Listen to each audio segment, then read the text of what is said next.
आप देख रहे हैं खबरों, तबसरों और तज्जियात पर मबनी पाकिस्तान का सबसे मोतबर न्यूज शो दुनिया, कामरान खान के साथ।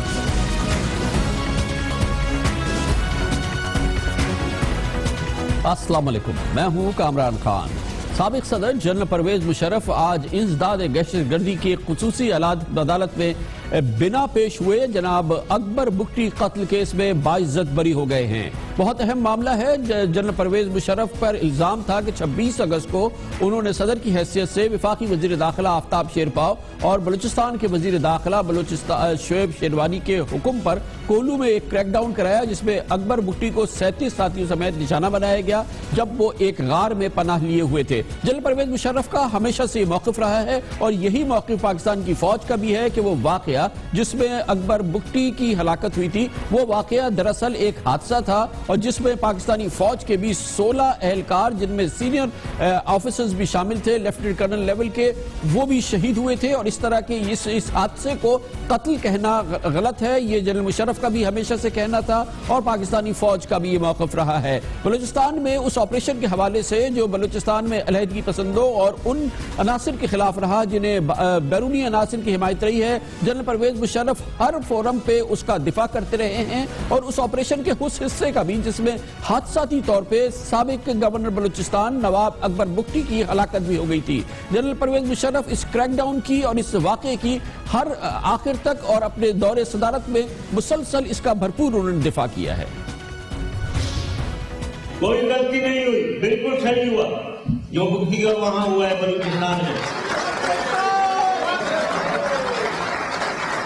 किसी की क्या जुर्रत बनती है कि वो पाकिस्तान को चैलेंज कर सके और कहे कि हम पाकिस्तान से अलग होना चाहते हैं, ग्रेटर बलूचिस्तान या बलूचिस्तान लिबरेशन आर्मी। मेरा जवाब उसको कुचल देना चाहिए, ये है मेरा जवाब।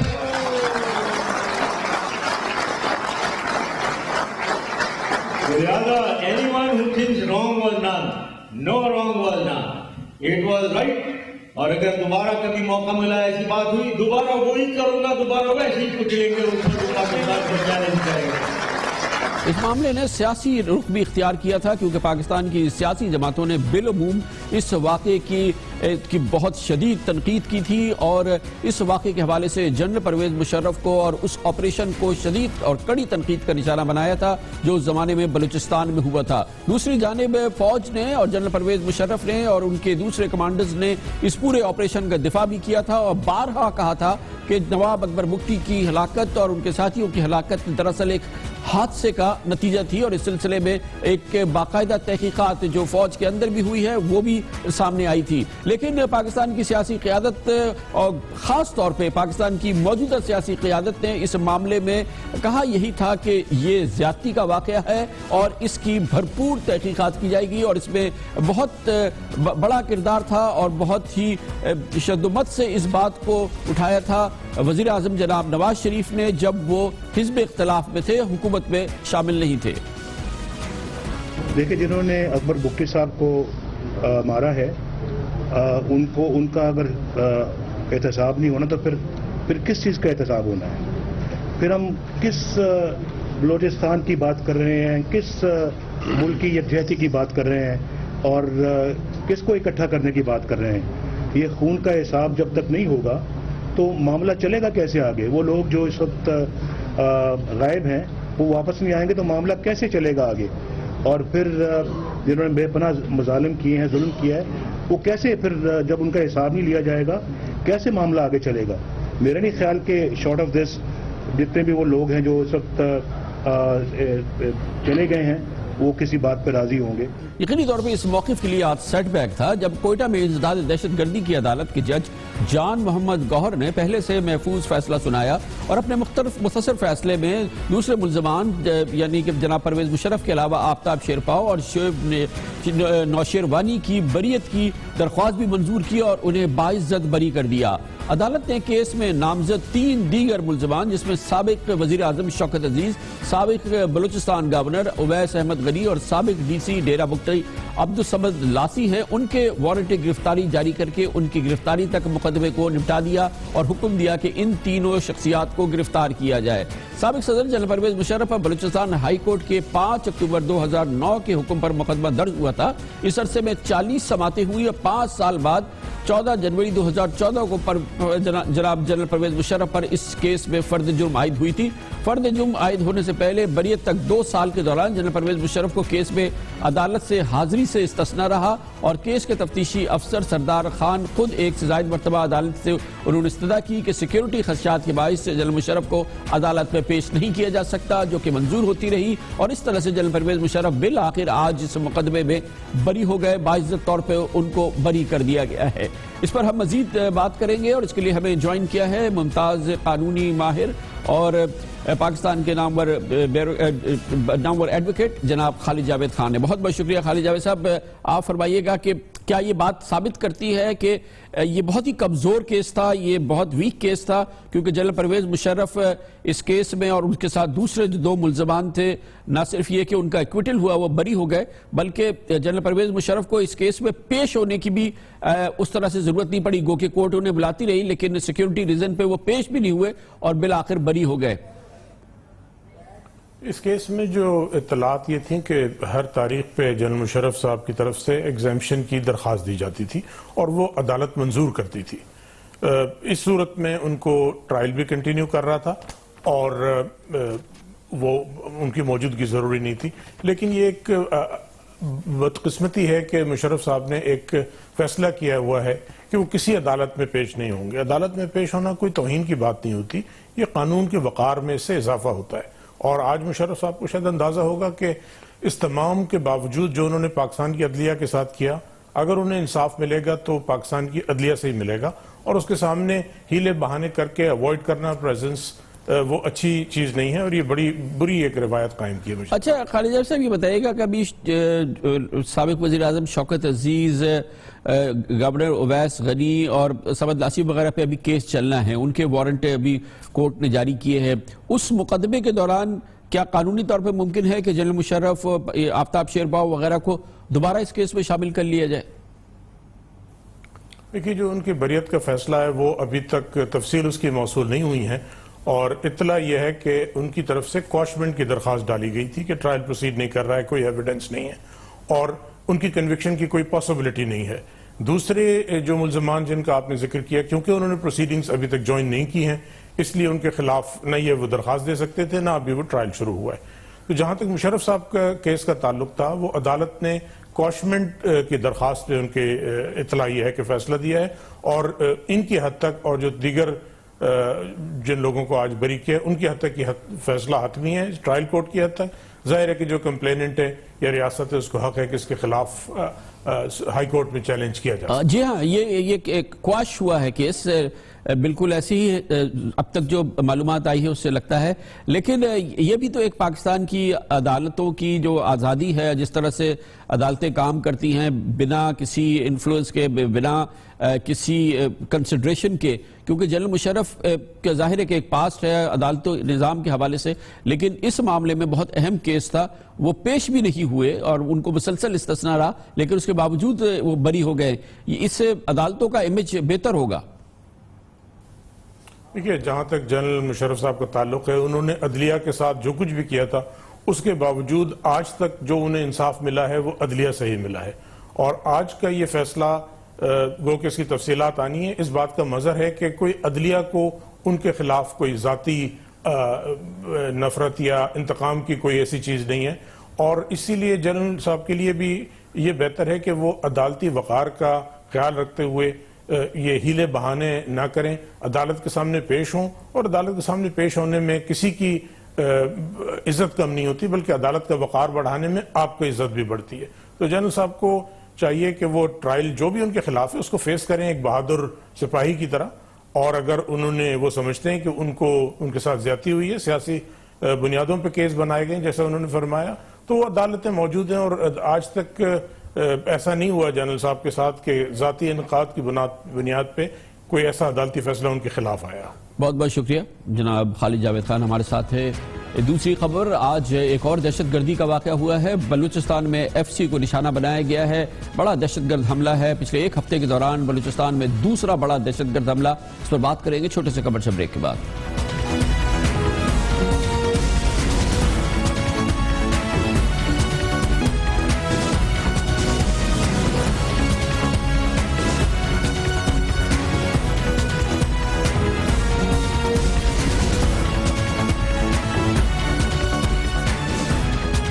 बलूचिस्तान के दारुल हुकूमत कोयटा में एक हफ्ते के दौरान दूसरा बड़ा दहशतगर्द हमला हुआ है और एक बार फिर कानून नाफिज करने वाले इदारों को निशाना बनाया गया है। आज का वाकया कोयटा के ही इलाके मार्केट में हुआ है, जहां एक रिमोट कंट्रोल बॉम्ब के धमाके में एफसी के 6 एहलकार जाँ बहक हो गए हैं और 2 जख्मी हुए हैं। बराह रास्त हमला था और एक सोचा समझा मंसूबा, जिसके जरिए पहले से नस्बशुदा बम एक रिमोट कंट्रोल से उड़ाया गया। इससे पहले 5 रोज कबल बुध को सैटेलाइट टाउन में पोलियो के मरकज पर खुदकुश हमलों में 13 पुलिस एहलकारों और एफसी के जवान समेत 15 अफराद जाँ बहक हो गए थे। ये वाकया गुज़िश्ता हफ्ते हुआ था। इस तरह से ये 2 वाकयात में पहले पुलिस वालों को निशाना बनाया गया और आज एफसी एहलकारों को निशाना बनाया गया। दोनों बड़े हमले थे। एक हमले में पहले हमले में कहा यह जा रहा है कि खुदकुश हमला आवर इस्तेमाल हुआ था और आज पहले से नस्बशुदा बम। कहा यह जा रहा है कि पहला मंसूबा और दूसरा जो आज हमला हुआ है, दोनों में जरूर उसके पीछे जो लोग हैं शायद वो एक हो, लेकिन एक जानिब लगता है कि वो मजहबी दहशतगर्दी थी और दूसरी जानिब लगता है कि ये जो बलूचिस्तान में इस वक्त इंसर्जेंसी की कैफियत है, ये उसका हिस्सा है। एक माह कबल 12 दिसंबर को कोयटा के एक इलाके में चेक पोस्ट पर हमला हुआ था, जिसमें एफसी एहलकार जाँ बहक और 4 जख्मी हुए थे। इसी अंदाज का हमला जैसे आज हुआ है। इसके अलावा एक और अहम डेवलपमेंट में आज कोयटा में टारगेट किलिंग के भी 2 वाकयात हुए हैं। ये वाकयात सैटेलाइट टाउन और स्प्रिंग रोड पर हुआ है और फायरिंग के 2 वाकयात में 5 अफराद जाँ बहक हो गए हैं और ये भी मुश्तबा दहशतगर्दी के वाकयात हैं जो आज कोयटा में हुए। इस तरह से कुल मिला के 3 वाकयात आज कोयटा में हुए हैं, 2 टारगेट किलिंग के वाकयात और एक हमला जो कि एफसी की चेक पोस्ट पर किया गया है। इसको बलूचिस्तान में दहशतगर्दी की एक नई लहर कहा जा रहा है और ये कहा जा रहा है कि हो सकता है इसका ताल्लुक उन मामलात से हो जिसमें हालिया दिनों में बरहमदा बुक्की को स्विट्जरलैंड की हुकूमत ने सियासी पनाह देने से इनकार किया था। इस तरह से मजमूई तौर पर लगता यह है कि कोयटा में बदमनी फैलाने की एक मुनज़्ज़म कोशिश एक बार फिर शुरू की गई है, जिसमें पिछले 5 दिन के दौरान 2 बड़े दहशतगर्द हमले हुए हैं और अब टारगेट किलिंग के भी 2 वाकयात हुए हैं। लेते हैं कमर्शियल ब्रेक और उसके बाद जिक्र होगा पाकिस्तान में बिल आखिर 3 साल की मुशक्कत के बाद यूट्यूब खुल गया, यानी कि वो फैसिलिटी, वो ऐप जो कि सारी दुनिया को हासिल थी, पाकिस्तानियों को नहीं थी, आज से हासिल होनी शुरू हो गई। बड़ी मेहनत हुई है इसमें, वो कैसे, ये आपको बताएंगे कमर्शियल ब्रेक के बाद।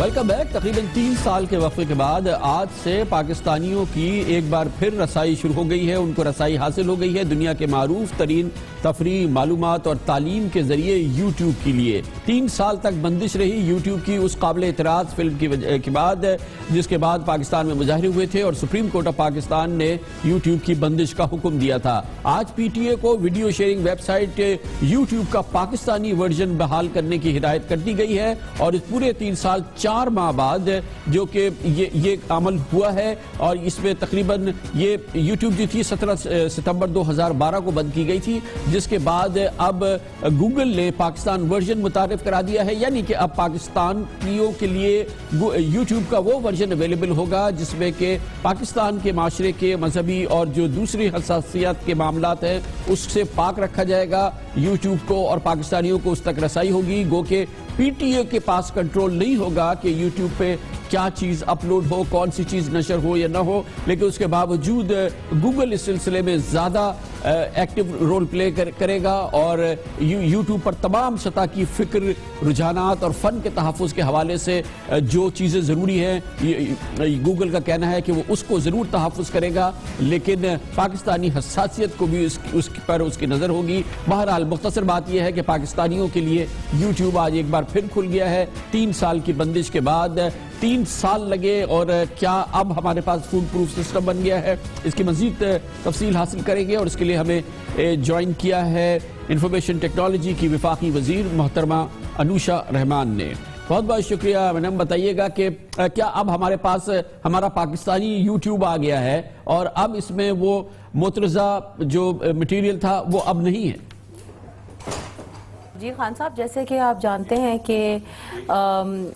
यूट्यूब ने, गूगल ने इस वक्त यूट्यूब का एक लोकल वर्जन लॉन्च किया اور اس کے بعد یہ ممکن ہوا کہ ہم یوٹیوب کو اوپن کر سکیں. اس کی بنیادی وجہ یہ تھی جیسے کہ آپ جانتے ہیں کہ ستمبر 2012 میں ایک توہین آمیز فلم تھی وہ اپلوڈ کی گئی تھی جس کے نتیجے میں سپریم کورٹ نے یہ آرڈر دیا تھا کہ اس توہین آمیز فلم کو ہٹایا جائے یوٹیوب سے اور باقی ویب سائٹ سے. اور آپ یہ بھی جانتے ہیں کہ اس کے بعد پی ٹی اے کو کمپلائنس رپورٹ جمع کرانی تھی اور اس وقت ممکن نہیں تھا, کوئی ٹیکنیکل سلوشن اویلیبل نہیں تھا کہ کسی اور طریقے سے اس توہین آمیز فلم کو ہٹایا جا سکتا. اور یوٹیوب جو تھی وہ پاکستان میں بند کر دی گئی.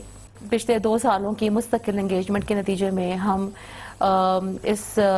جگہ پہ پہنچے جہاں آج ہم کھڑے ہیں کہ یوٹیوب کا ایک لوکل ورژن اویلیبل ہے,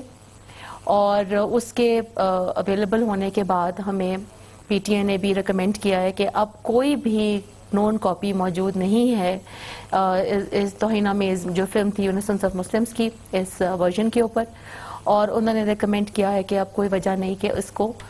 مزید بند رکھا جائے. مگر یہ بتائیے گا کہ اس کام کے لیے 3 سال لگ گیا, 3 سال سے زیادہ کا عرصہ لگ گیا, آخر یہ کام اس سے پہلے کیوں نہیں ہو سکا تھا؟ جیسے کہ میں نے آپ کو بتایا کہ بند کرنے والے تو ہم لوگ نہیں تھے. آپ جانتے ہیں کہ گزشتہ حکومت نے اس کو بند کیا تھا اور کچھ عرصہ تو وہ ان کا ہی دور حکومت تھا جو چلا. اس کے بعد آپ کو میں نے جیسے بتایا کہ ہم ٹیکنیکل سلوشنز ڈھونڈ رہے تھے. گوگل کا لوکلائز کرنا یوٹیوب کو ان کی بزنس آپشن ہوتی تو وہ کرتے. آپ یہ بھی جانتے ہیں کہ ان کی ڈیمانڈ تھی کہ ہمیں انٹرمیڈیٹ لائبلٹی پروٹیکشن دی جائے تاکہ اگر کوئی مواد ڈلتا ہے, کوئی اور تھرڈ پارٹی ڈالتی ہے تو اس کی ذمہ داری گوگل کے اوپر نہ آئے. یہ ساری چیزیں اور پھر پاکستان کی ایک تو یہ سب بزنس کیسز ہمارے ہاتھ میں نہیں ہیں. ہم تو صرف کنونس کر سکتے ہیں, ہم پاکستان کی گروئنگ آئی سی ٹی انڈسٹری کے اوپر ان کی توجہ دلا سکے. ہم نے ان کو بتایا کہ 18 کروڑ عوام ہے اور یہ ہمارے لیے ممکن ہی نہیں ہے کہ ہم کوئی ایسا مواد انٹرنیٹ کے اوپر جو پاکستان کے عوام کے جذبات کو مجروح کرتا ہو ہم اس کو پاکستان میں چلنے کی اجازت دیں. اس کے لیے ایک پرماننٹ سلوشن کی طرف ہی جانا پڑے گا, اور یہ مسلسل کاوش تھی. اور میں گوگل کی بھی بہت شکر گزار ہوں کہ انہوں نے ہماری سبمیشنز کو, ہمارے جو ہم نے ان سے بات کی, انہوں نے اس کو ایکسیپٹ کیا اور انہوں نے اس کو مانا کہ پاکستان کے جو عوام ہیں ان کو پہلی پرائرٹی دینی ہے. اور انہوں نے پھر اپنا جو لوکلائز ورژن تھا انہوں نے اس کو لانچ کیا. بہت بہت شکریہ محترمہ انوشا رحمان, وزیر انفارمیشن ٹیکنالوجی ہمارے ساتھ ہی. گوگل کا پاکستانی ورژن پہلے اویلیبل تھا, اب گوگل کا ہی یوٹیوب اور یوٹیوب کا پاکستانی ورژن بھی اب اویلیبل ہو گیا ہے. قصہ تمام ہوا. اتنے عرصے تک پاکستان 3 سال تک عام پاکستانیوں کو رسائی نہیں تھی, کیونکہ خاص پاکستانی وی پی این کے ذریعے دوسرے طریقے سے ضرور یوٹیوب تک رسائی حاصل کرتے تھے, لیکن بہرحال تفریح, معلومات اور تعلیم کا یہ ایک انتہائی اہم ذریعہ آج سے پاکستانیوں کو پھر مل گیا ہے. اور یہ پاکستان میں یوٹیوب کا پاکستانی ورژن شروع ہونا ایک عالمی خبر بھی ہے, ٹیکنالوجی انڈسٹری کی ایک بڑی خبر ہے جو کہ آج کافی اس کی سرکولیٹ ہو رہی ہے میڈیا میں. کمرشل بریک اور اس کے دوران آپ نیوز ہیڈ لائنز دیکھیں گے, جس کے بعد ہم واپس آتے ہیں اپنی آج کی دوسری اہم ترین خبروں کے ساتھ.